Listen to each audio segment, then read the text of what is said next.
est à un niveau d'information que certains acteurs politiques n'ont pas.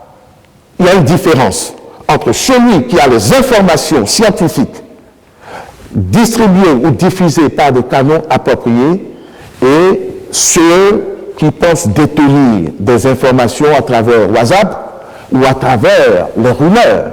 Donc ça fait deux niveaux de sources d'informations différentes qui n'offrent pas les mêmes possibilités de prise de décision. Donc les décisions du gouvernement ont été prises, et je le répète, sous l'impulsion du président de la République, qui est au fond, je crois même qu'il est plus préoccupé que quiconque, parce qu'il a plus d'informations que quiconque dans ce pays, tout au moins. Et sur la base de ces informations, et sur la base du leadership, parce que c'est aussi ça qui fait la différence entre les gouvernants, les hommes d'État, les hommes de vision.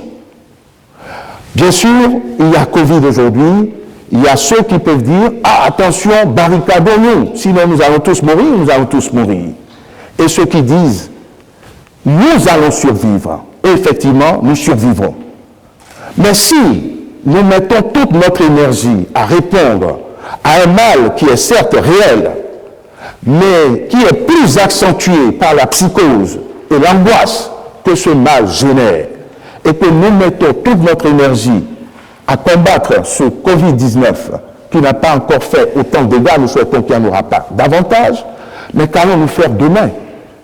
Ce n'est même pas demain. Qu'allons-nous faire même au quotidien? Si nous allons au confinement, je crois que nous sommes tous plus ou moins convaincus sur la question aujourd'hui, si nous allions au confinement total, alors que la situation ne n'existe pas encore, puisque, doit-on le rappeler, le gouvernement a pris ses premières décisions et a bien précisé que, suivant l'actualité, minute par minute, ces mesures seront de plus en plus accentuées, une sorte de gradation de hiérarchie en fonction de l'alerte. Donc ça veut dire que ces décisions ne sont pas figées. Et c'est arrivé. Nous étions à une phase. Il y a eu quelques cas supplémentaires de gens testés positifs, d'autres mesures ont été prises. Et ces mesures n'ont pas été prises parce que le danger menaçait, mais tout simplement parce que le gouvernement, en toute responsabilité, a estimé que par prudence et par mesure de précaution et d'anticipation, il fallait monter d'un cran dans la riposte. Cela ne veut pas dire que nous sommes en péril et que cela ne veut pas dire non plus que le danger n'existe pas. Mais c'est une gradation dans l'anticipation et dans la riposte à titre préventif d'une éventuelle épidémie. Et comment peut-on penser que le gouvernement n'est pas véritablement au front lorsque, je le dis toujours en toute responsabilité, il communique sur la question en toute transparence. Rien n'est caché, rien n'est occulté. Les cas détectés, les cas positifs détectés ont toujours été rendus publics. Les cas de rémission ont été rendus publics. La traçabilité des contacts contaminants a toujours été rendue publique. Donc, le gouvernement gère en toute transparence. Alors, d'où cela vient-il que l'on pense que parce qu'on est passé de 8 cas testés positifs à 13 cas, il y aurait des manipulations qu'on serait en train de dissimuler et on nourrit à partir de là une campagne de presse nauséabonde pour dire, bon, ils sont en train de cacher. Qu'y a-t-il à cacher? Qu'il y en ait 8, 15, 20, le gouvernement de la République du Bénin n'a aucun complexe à dire. Voilà la situation à ce jour, afin que nul l'ignore. Alors évidemment, nous ne pouvons pas dire que nous détenons les statistiques réelles, parce que nous ignorons ceux qui auraient été en contact avec d'éventuels porteurs et qui ne se sont pas manifestés. Le ministre de la Santé ne va pas se mettre à courir derrière chaque Béninois pour savoir s'il est positif ou pas. ne va pas faire le tour de tous les établissements de santé où des gens auraient peut-être des symptômes cachés, mais les statistiques qui sont portées à la connaissance de l'opinion publique sont celles qui ont été testées positives, qui ont été portées à la connaissance de nos autorités. Donc, la crise est gérée avec une transparence qui devrait mettre tout le monde à l'aise.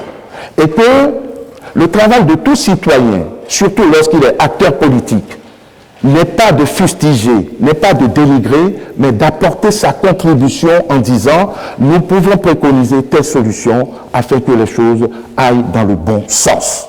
Le gouvernement y est disposé. Les mesures prises par le gouvernement de notre pays ont montré leur efficacité. Parce que, voyez-vous, à l'exception de la Chine, dont on ignore le véritable nombre de victimes, puisque le gouvernement chinois ne semble pas trop communiqué sur la question, nous avons vu les dégâts que cause cette pandémie en Europe.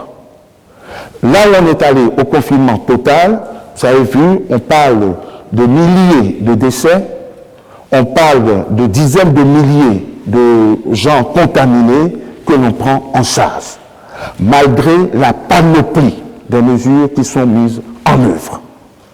C'est également le cas chez nos voisins, amis et frères. Je n'ai vu indexer aucun pays, mais vous avez vu que dans ces différents pays, il y a une folle rage.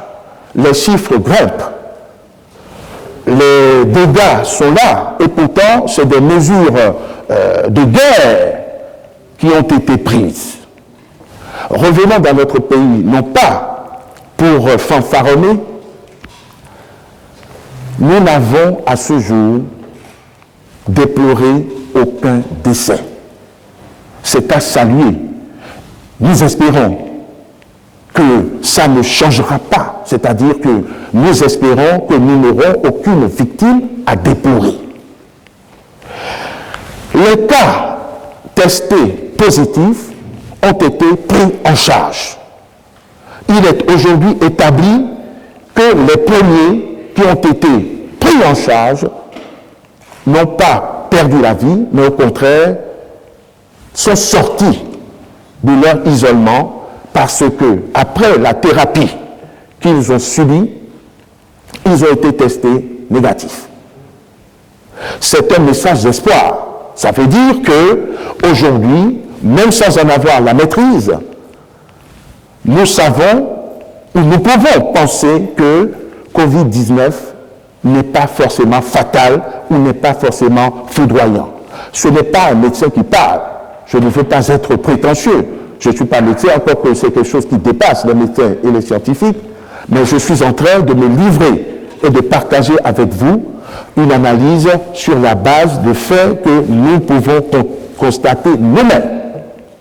Le ministre de la Santé n'est pas venu dire pour l'instant, et j'espère qu'il n'aura jamais l'occasion de le dire, qu'une personne, deux personnes admises à subir les traitements qui ont été entrepris ici sur place seraient passées de vie à trépas.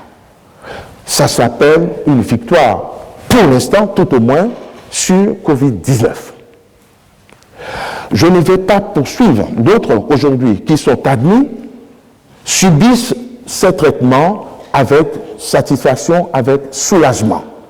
Et la preuve que le Bénin travaille bien dans ce sens, c'est que nous avons nos compatriotes de l'étranger qui, malgré la fermeture des frontières, qui, malgré l'une des mesures phares prises pour dire que dès qu'on franchit les frontières du Bénin, on ira systématiquement en quarantaine, eh bien, au lieu d'être découragés, nos compatriotes cherchent à rentrer malgré cela.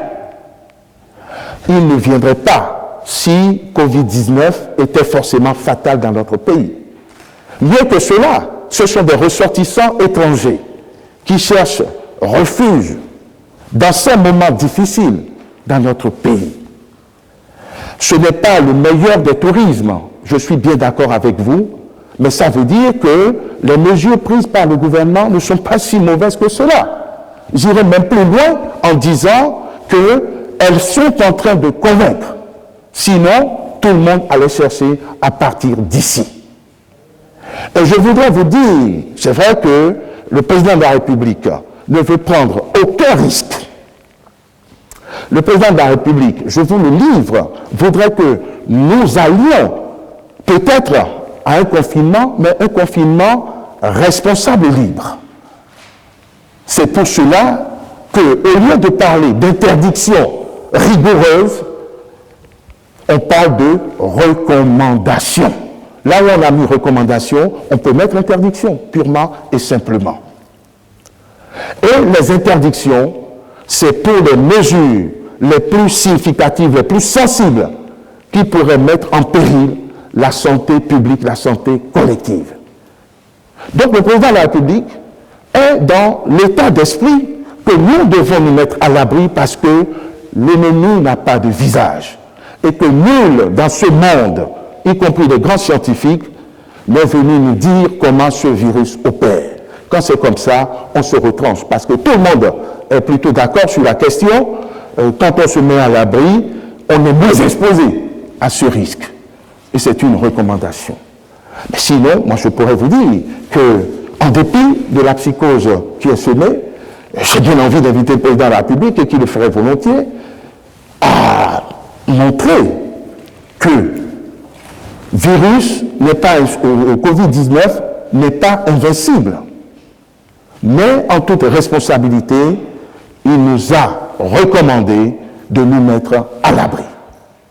Ça veut dire que c'est un dirigeant responsable et soucieux du bien-être de son peuple aujourd'hui et surtout pour demain.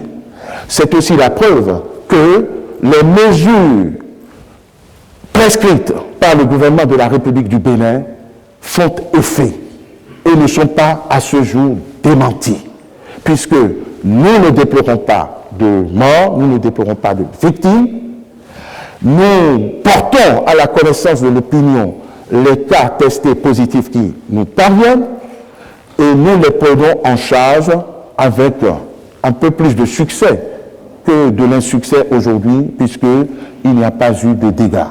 Et nous espérons, nous souhaitons qu'il en reste de même, que ça continue ainsi et que nous puissions surmonter cette pandémie qui rôde et qui nous guette. Nous avons eu, dans nos précédentes communications, à rappeler que Covid-19 n'a pas de foyer au Bénin. C'est établi. Tous les pays du monde s'accordent aujourd'hui pour dire que c'est venu de Wuhan. Et il a été établi que les cas testés positifs ici sont le fait de ressortissants ou de compatriotes venus de l'étranger. Ils sont rentrés dans le pays, ils ont été en contact. Nous ne pouvons plus aujourd'hui dire que le risque n'est pas sur notre territoire. Mais les mesures prescrites par le gouvernement ont permis de circonscrire la chose. Et nous sommes vigilants.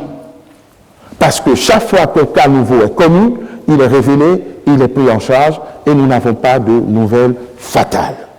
Ça veut dire que si nous continuons d'observer rigoureusement les mesures barrières préconisées par le gouvernement, et je ne voudrais pas à votre canal inviter les Béninois, je voudrais que nous sensibilisions les Béninois qui ont fait preuve d'intelligence et de civisme jusqu'à ce jour, pour l'essentiel, à continuer d'observer ces mesures qui donnent des résultats, et je pense que notre pays, bien que petit, surprendra une fois de plus le monde, qui prendra le Bénin comme référence.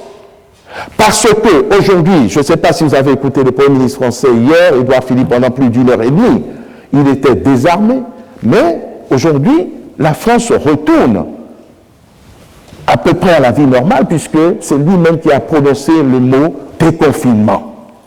Voilà.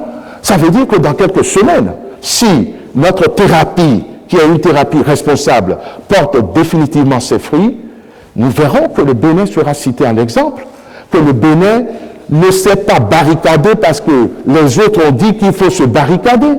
Et pourtant, aura, c'est mon souhait, c'est le souhait du gouvernement, vaincu le virus, vaincu cette pandémie et vaincu surtout la psychose qui en résulte et qui risque de faire plus de dégâts que le virus lui-même, le virus en soi-même. Donc ça veut dire que nous devons être fiers d'appartenir à un pays qui a été le berceau du renouveau démocratique dans ce pays pendant que personne n'y croyait, qui le restait et qui, à sa manière, responsable, a fait barrage au Covid-19. Ce n'est pas un discours triomphaliste, mais c'est une observation froide, parce qu'il faut ça pour prendre des décisions. Il faut faire preuve de beaucoup de sang-froid et de prospection, et ce sont des caractéristiques ou des traits de personnalité du président de la République que l'on peut accuser de tous les maux parce qu'on a des comptes personnels ou on aurait des comptes personnels à régler. Ce n'est pas dans l'émotion qu'on prend des décisions, mais c'est dans le sang-froid, surtout lorsque la situation est chaude, et c'est avec rationalité qu'on dirige un peuple et qu'on prend des mesures en pareilles circonstances. Et l'avenir, je l'espère, nous donnera raison.